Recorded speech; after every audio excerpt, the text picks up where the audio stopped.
Hello students, welcome to my channel easy learning accounts.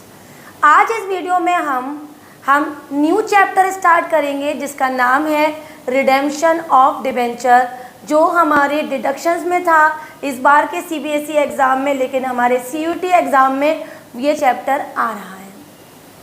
तो बच्चों ने हमारी सेकंड बुक कंपनी अकाउंट में इशू ऑफ शेयर्स पढ़ा, बच्चों इशू ऑफ डिबेंचर पढ़ा, जहाँ पर इशू ऑफ शेयर में बच्चों ने पढ़ा कि हम शेयर्स कैसे इशू करते हैं, application, allotment, first call, second call, final call, four feature और रीइशू, सब कॉन्सेप्ट हमने हमारे फर्स्ट चैप्टर में पढ़े थे।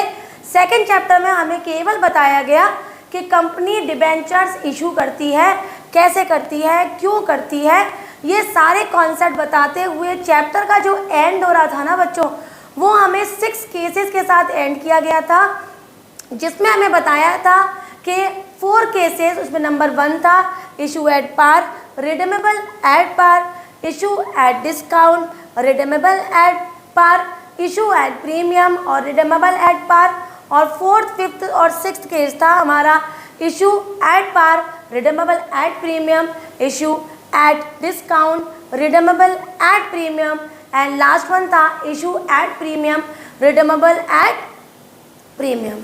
तो लास्ट के 3 केसेस में हमने देखा बच्चों कि हम 3 तरीके से जो अपना रिडीम कर रहे हैं वो प्रीमियम से कर रहे हैं, और शुरू के 3 केसेस में हमने पढ़ा कि जो रिडीम कर रहे हैं डिबेंचर, उसे हम कर रहे हैं हमारे पार के केस पे, मतलब सेम नॉमिनल वैल्यू से। तो सवाल ये उठता है कि ये रिडेम्पशन है क्या। रिडेम्पशन होता है बच्चों रीपेमेंट। अगर हम कोई कर्जा ले रहे हैं, अगर हम एक कंपनी है, या हम कंपनी भी नहीं, कोई भी एक नॉर्मल इंसान है, तो अगर हम किसी से कर्जा ले रहे हैं तो एक पर्टिकुलर स्पेसिफाइड टाइम के बाद हम उसको रीपे करेंगे, चाहे वो 1 ईयर हो, 2 ईयर हो, 3 ईयर हो, 5 ईयर हो, 6 ईयर हो, 10 ईयर हो, वॉटेवर जो हमारी कंडीशन है, हम उस कंडीशन में उसको पे करेंगे। तो जो हमने डिबेंचर लिए, कर्जा लिया, उस कर्जे को पे करना, रिडीम करना, रीपे करना, इसे कहते हैं रिडेम्पशन ऑफ डिबेंचर। अब बच्चों रिडेम्पशन ऑफ डिबेंचर का कॉन्सेप्ट और मीनिंग तो हमने पढ़ लिया। अब नेक्स्ट चलते हैं कि हम जब अपने डिबेंचर रिडीम करेंगे तो किस किस कंडीशंस पे रिडीम करेंगे। तो मीनिंग के बाद हम करते हैं हमारी कंडीशंस। तो बच्चों हम 2 कंडीशन पे रिडीम करते हैं, रिडीमेबल एट पार और दूसरी कंडीशन होती है रिडीमेबल एट प्रीमियम। क्योंकि सीयूटी के एग्ज़ाम में हमारा एमसीक्यू बेस्ड होना बहुत इंपॉर्टेंट है, डिटेल स्टडी हमें नहीं करनी है।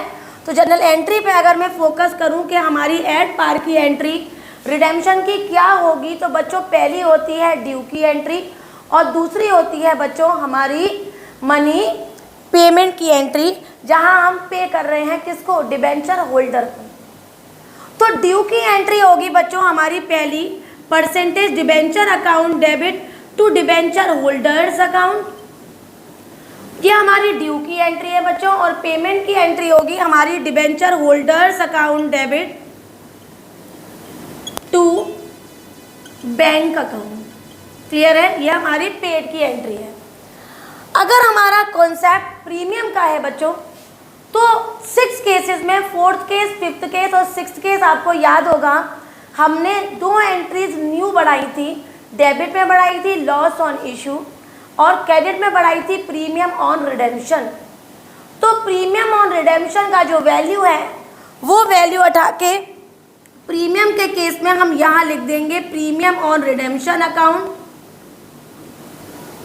To debenture holder account. For example percentage debenture अगर 100 है बच्चों और उस पर हमारा जो रिडेम्पशन है वो 10% है, तो 10 आ गया हमारे पास प्रीमियम ऑन रिडेम्पशन पे।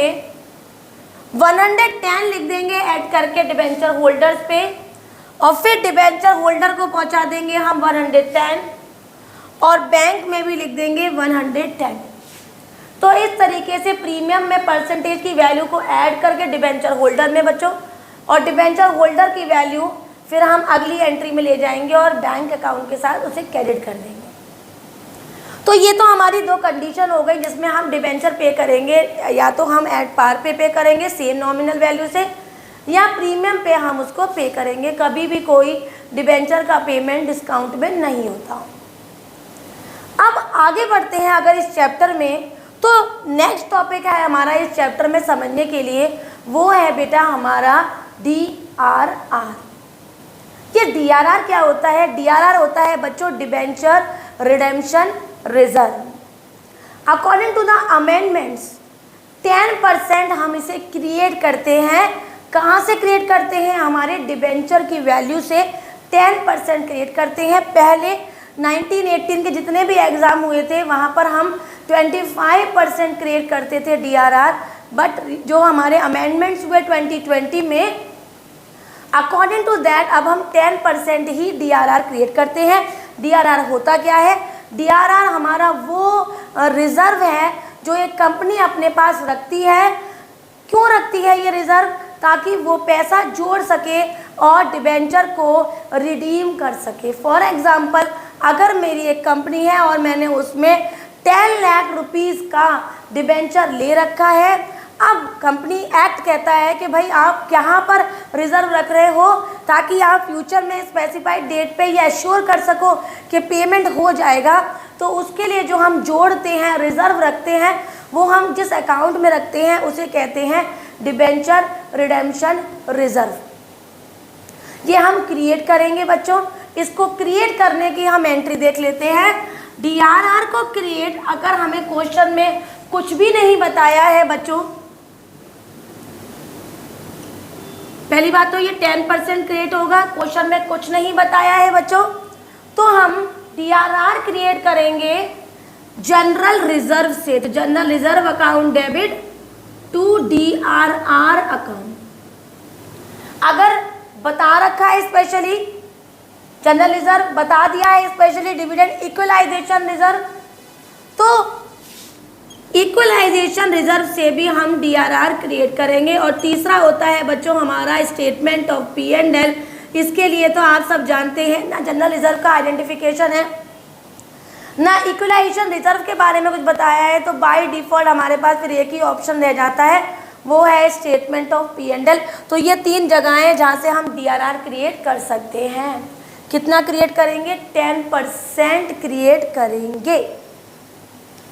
एक और वर्ड होता है बच्चों जिसे हम कहते हैं DRI। तो DRI होता है, जैसे फॉर एग्जांपल मान लो मैंने रिजर्व अपने पास क्रिएट किया हुआ है और रिजर्व क्रिएट इतना सारा हो गया बच्चों, लेकिन पेमेंट मुझे अभी काफ़ी टाइम बाद करना है। तो मैंने क्या किया, अपने रिजर्व के पैसे को, DRR को या अपने रिजर्व्स को, अपनी सेविंग्स को फर्दर गवर्नमेंट में सिक्योरिटीज़ में इन्वेस्ट कर दिया। अगर हम अपने ही रिजर्व को फर्दर इन्वेस्ट कर देते हैं तो उसे कहते हैं DRR, डिबेंचर रिडेम्पशन इन्वेस्टमेंट। मतलब डिबेंचर को रिडीम करने के लिए जो हमने रिजर्व जोड़ा था या इकट्ठा किया है उसे हम फर्दर इन्वेस्ट कर रहे हैं, तो उसे कहते हैं DRR। ये हमेशा 15% ही क्रिएट होता है। क्रिएट कहाँ से होता है बच्चों? ये हमेशा क्रिएट होता है हमारे नॉमिनल वैल्यू से, और DRR भी नॉमिनल वैल्यू से ही क्रिएट होता है। अब इन दोनों के कुछ कंडीशंस हैं बच्चों, पहले उन कंडीशंस को पढ़ेंगे, फिर एक साथ सारी जनरल एंट्रीज भी डिस्कस कर लेंगे। कंडीशंस कुछ ये हैं बेटा कि हमारा जो DRR है वो कुछ जगहों पर हम क्रिएट नहीं करते और कुछ जगहों पर क्रिएट करते हैं।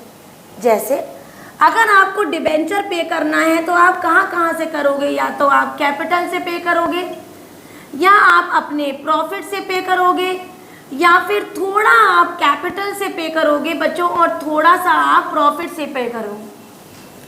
तो अगर आप डिबेंचर को कैपिटल से पे कर रहे हो, रिडीम कर रहे हो, तो आप कोई भी DRR क्रिएट नहीं करोगे। प्रॉफिट से कर रहे हो, पूरा कंप्लीट 100% DRR क्रिएट करोगे। थोड़ा प्रॉफिट और थोड़ा कैपिटल से कर रहे हो तो थोड़ा प्रॉफिट और थोड़ा कैपिटल में हमें याद रखना है, जितना भी पोर्शन हमने आउट ऑफ कैपिटल पे किया है, रिडीम किया है, उस पर DRR क्रिएट नहीं करेंगे। जितना प्रॉफिट से किया है उस पर DRR क्रिएट करेंगे। अब कभी कभी क्या होता है बच्चों, हम डिबेंचर की पेमेंट की कुछ कंडीशंस बता देते हैं। कंडीशन नंबर 1, मैंने कह दिया भाई मैं अपना पूरा पेमेंट एक बार में दे दूंगी, मतलब लमसम पेमेंट का बोल दिया गया। दूसरा मैंने बोला कि भाई मैं इंस्टॉलमेंट में पे करूंगी, तो इंस्टॉलमेंट में पे करने को ड्रॉप लॉट्स भी कहते हैं। तीसरा मैंने कहा कि भाई मैं तो कन्वर्ट करा दूंगी, अपने डिबेंचर को नहीं पे करूंगी, लेकिन मैं अपने डिबेंचर को शेयर में कन्वर्ट करा के आपको पे कर दूंगी। और फोर्थ कंडीशन होती है buy share in open market, buy करूंगी ओपन मार्केट में, अपने शेयर ओपन मार्केट में परचेज कर लूंगी। तो इसे 4 कंडीशन कही गई हैं। इसको मैंने अभी क्यों लिया, मैं ये बताना चाहती हूँ कि जब भी हमारे डिबेंचर्स फुल्ली कन्वर्टेबल शेयर्स में हम रिडीम करेंगे, मतलब डिबेंचर का 1 रुपया भी पे नहीं करेंगे, उतने ही रुपए के डिबेंचर्स को शेयर में कन्वर्ट कर देंगे, ऐसी कंडीशन होगी, तब वहाँ पर भी DRR क्रिएट नहीं करेंगे।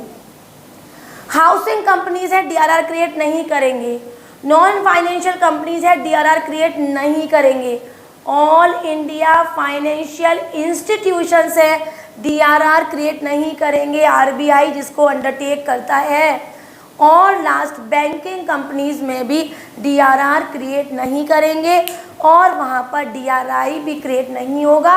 बस लिस्टेड कंपनी एक ऐसा कॉन्सेप्ट है जहाँ पर DRR क्रिएट होगा और DRI क्रिएट होगा और DRR क्रिएट नहीं होगा। बाकी दोनों कंडीशन सेम है। Out of capital no DRR no DRI, out of profit both of them, out of profit और कैपिटल केवल कैपिटल के पार्ट में DRR क्रिएट नहीं होगा, DRI क्रिएट नहीं होगा, बाकी प्रॉफिट में होगा क्रिएट। तो ये सारी बातें हमें ध्यान रखनी है। अगला जितना भी रिमेनिंग पोर्शन है वो मैं आपको अपनी नेक्स्ट वीडियो में बताऊंगी।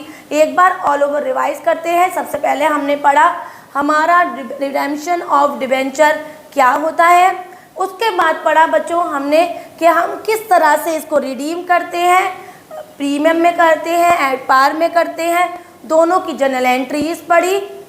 उसके बाद DRR क्या है उसका मीनिंग पढ़ा, DRI क्या है उसका मीनिंग पढ़ा, दोनों के परसेंटेज पढ़े। अगर जनरल एंट्री की बात करें तो जनरल एंट्री में भी आप ध्यान रखिएगा DRR हमेशा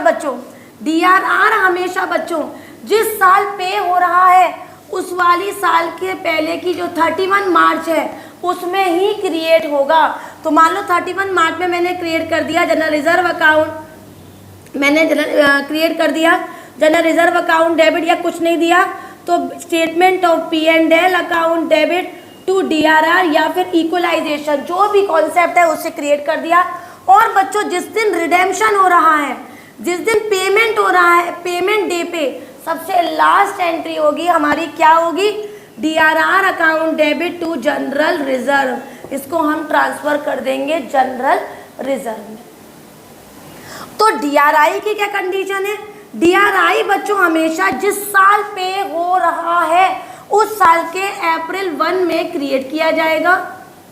1 अप्रैल नहीं गिवन है तो मैक्सिमम 30 अप्रैल की एंट्री होगी, अगर कोई डेट मेंशन नहीं है तो। और वीडियो बनाऊंगी मैं सेम इसी कॉन्सेप्ट की और चैप्टर डन हो जाएगा, जिसमें मैं आपको सीक्वेंस बताऊंगी बच्चों कि आप इशू की एंट्री से लेकर रिडेम्पशन की एंट्री तक का क्या सीक्वेंस फॉलो करें, तो आपका ये कॉन्सेप्ट एकदम डन हो जाएगा।